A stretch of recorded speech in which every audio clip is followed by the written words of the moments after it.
If the government needs money, why don't they just print more? Sounds like a no-brainer, right? Well, Zimbabwe tried that. They ended up with a $100 trillion bill that couldn't buy a loaf of bread.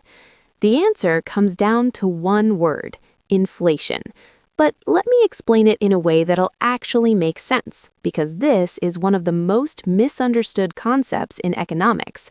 Here's the deal. Money itself isn't valuable. It's just paper. What makes it valuable is what you can buy with it.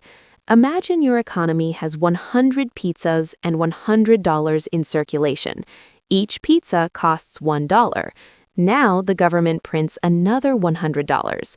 Suddenly, there's $200 in the economy, but still only 100 pizzas. What happens? Everyone has more money, so they're willing to pay more for pizza. Prices double to $2 per pizza.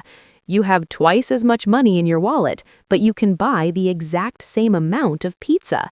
That's inflation. Your money just became worth less. Real-world example, Germany in 1923. They printed money to pay off war debts. Prices spiraled so fast that workers got paid twice a day because their morning wages were worthless by afternoon. A loaf of bread cost 200 billion marks. People used money as wallpaper because it was cheaper than buying actual wallpaper. Here's the key. Printing money doesn't create wealth. It just creates more paper.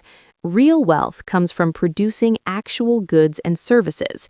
You can't print your way to prosperity any more than you can photocopy your way to more pizza.